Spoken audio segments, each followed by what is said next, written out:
how the old Roki is doing. Okay, all right, this is escalating quickly. How large is this threaded thing? Okay. All right, I'm fairly certain that's not in any way, shape, or form how you're supposed to do that. Let's see how bad a shape this electrical system here is and what we can do about it.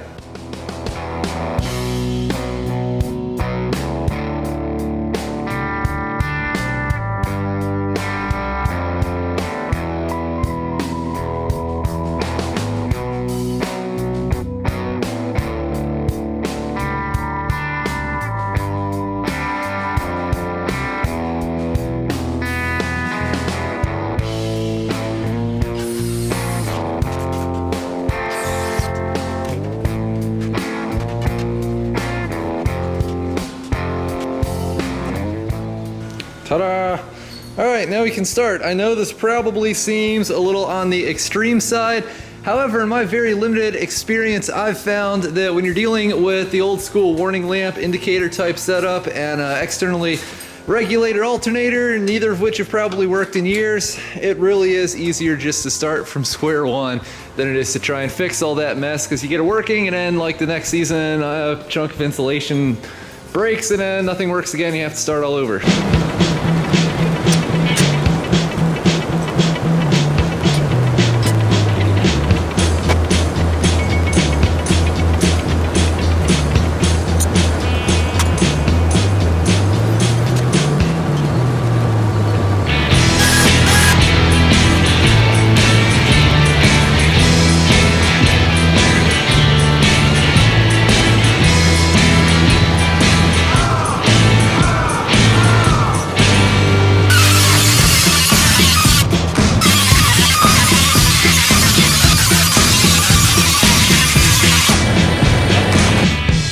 Alright, so I don't actually know what really anything is on this tractor. So we got this mystery sending unit here on the side of the machine, and so what we're going to do is come in here and removify this, and foil comes out. That's where we're putting the oil pressure gauge line, and if it's water, then that's where that's going. Okay, that's on there pretty good actually. I'm not afraid to mangle it up a little bit. Oh, there we go.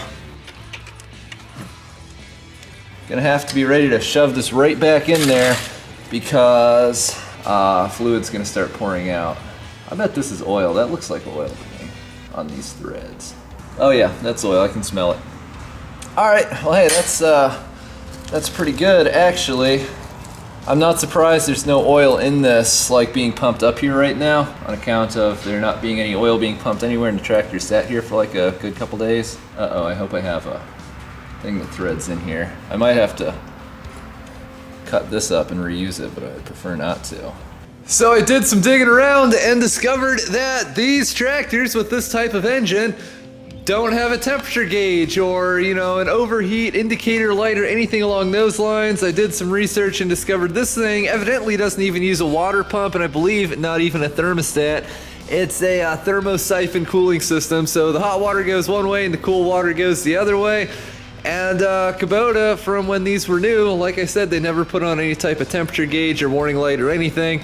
So adding one is something of a complicated procedure that I wasn't really counting on. I tried, you know, on a lot of tractors you'll see a drain hose like this, but there's a harder section in the center here where they thread in a plug or whatever. I wanted to get one of those and just thread in the bung for the temperature gauge, but at least that I could find, no one around here actually sells the thing, so that was sort of a no-go, but you know, whatever.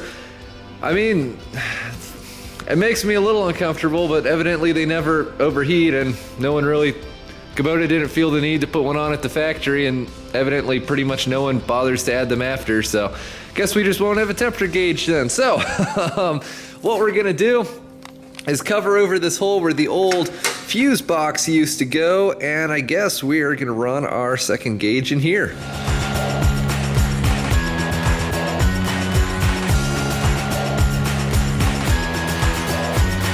Alright, so this is the big moment. I've been wiring away. As you can see, we got one genuine spaghetti bowl of a mess over here, but I figured we might as well fire this thing up, partially to answer the question of are we generating oil pressure, and also to test out my fine electrical work here.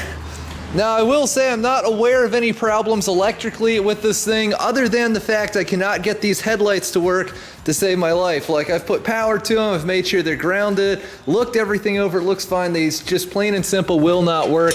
But that's not the end of the world. I can say I'll order some new ones, but since they're a specific style for this tractor, I think they're pretty expensive. And so I will probably never actually do that regardless of what I say, so I won't say that.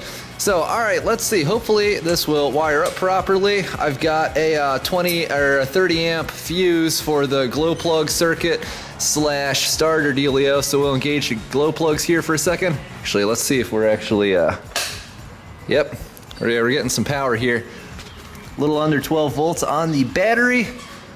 Oil pressure gauge, you can see light coming through the back of it there. All right, this is exciting. So either this thing will start or there will be a massive plume of smoke. Or nothing. That's always option 3, I guess. Oh, okay. Yeah, there's different positions for that key, and I only wired this to work with one of them.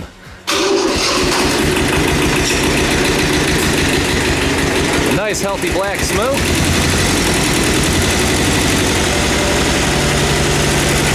Oh! How about them apples? Alright, now we gotta make sure we shut this down before the exhaust starts like melting through my wiring. Because yeah, like I said, I gotta organizify it. Alright, so we definitely have oil pressure. Wow, that's a lot more than I was expecting. We don't seem to be leaking anything. Let's see if we can spin this a little faster and get that alternator to start charging.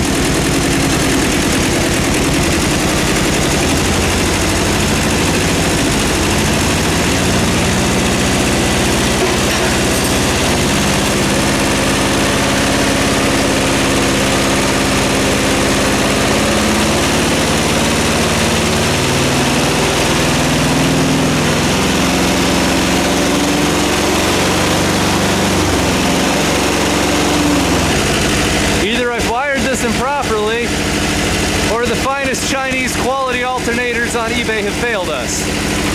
That might have something to do with it. It appears as though I forgot to tighten this. We all make basic goof mistakes sometimes. However, I'm a little concerned because it does appear to be contacting, so it might be something more than this.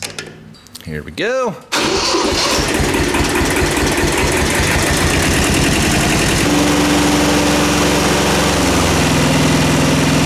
Take 3. I remember when I wired up the 1-wire alternator on the V8 tractor, it required a jumper wire across those thingamajiggers.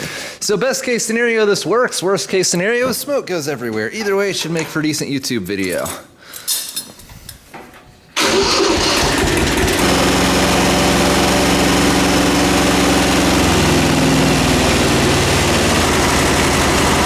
Oh yeah, we are charging! Excuse the dashboard shaking everywhere. It's not actually bolted together, so everything's just going every which words. So here's the thing about Chinese 1-wire alternators. They need 3 wires. I looked up a diagram on the old interweb and said that something or other in the thingamajigger needs to be excited, so I wired it as such. And we went from 11.5 volts to looks like 13 and change. Nice! And look, we have oil pressure. Tons of it! Enough to spare for like one of my other tractors too! And to think, I actually doubted this thing! Ha! Has the might of Chinese industry and cheap eBay parts ever failed anyone? Fuel filter time! Now, the scribbles on this match the scribbles on that. I don't know if this is the original oil filter. I believe the manual said it was supposed to have a 500 hour thingamajigger on this. So, I mean, technically, just going by the hours, not the age, they would still be within the recommended service interval. This is a bear to get off of here. Alright, I'm gonna get the other fuel filter ready because this is gonna start pouring out here. Alright, yeah, that's it. Tokyo Roki Company Limited. and see how the old Roki is doing. Okay, all right, this is escalating quickly. How large is this threaded thing? Okay.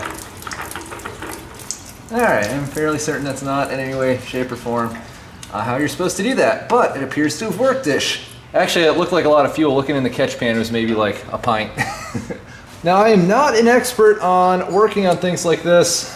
I've not really changed, other than the Zetter, I don't know if I've ever actually changed a diesel fuel filter. So let's see here. I looked at the manual and it says remove-ify this until we get solid fuel coming out with no air bubbles. It's kind of hard to tell if this is bubbling or I don't know. That looks pretty consistent. I'm going to say that one's probably good. Okay, and then there's this one over here. Yep, I saw some air coming out. It's a very interesting but completely logical system.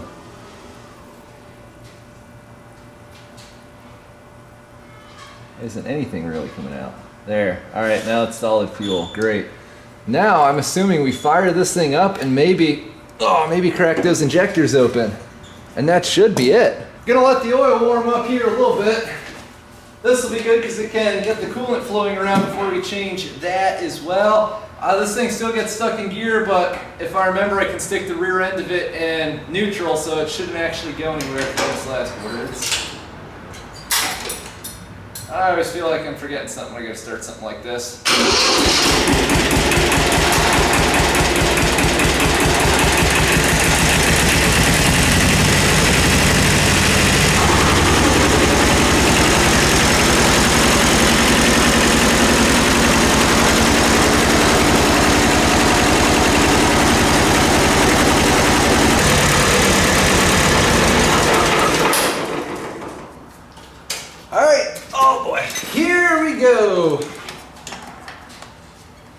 I know there's probably only so much hurry to it, but anytime I change the oil on something, I want to get this done as quick as I can once that engine shuts down.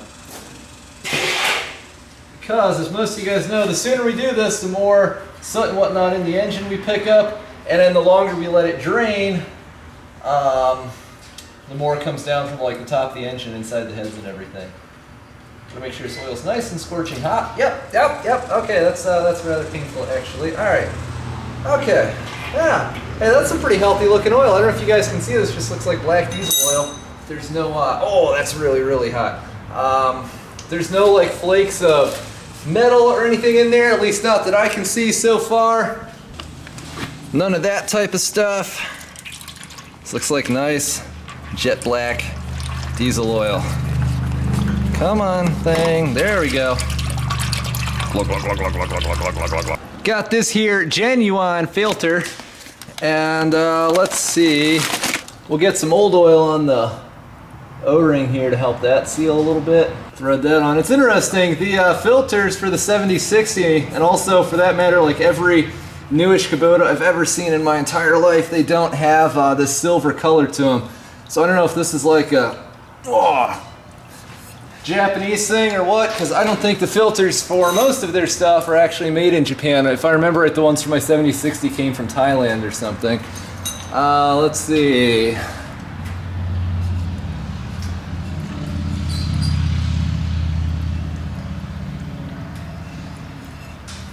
This way we will know when to changeify this. And the other thing I like to do on most equipment is I will write near the oil filter up under the hood or whatever what size of wrench is needed to remove the drain plug.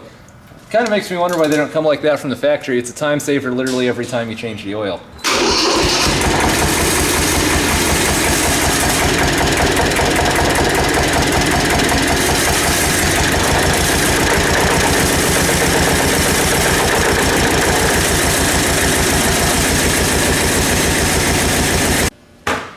Alright, so I think that this is done for now. I learned a valuable lesson. If you take the dipstick out to see if there's any oil showing up on it, on these engines it actually sprays oil out everywhere, which, yeah, that was the first. Anyway, lesson learned, and it appears as though in the last, I don't know, 2-3 days just working on this here and there, I've got the entire thing rewired. We got that nice new alternator on there. We've got an all new wiring harness all the way around. Reused some of the switches and everything because I don't know about you guys. I've learned that good used, you know, like Japanese or American made parts like this, they usually outlive the new Chinese stuff in a lot of cases.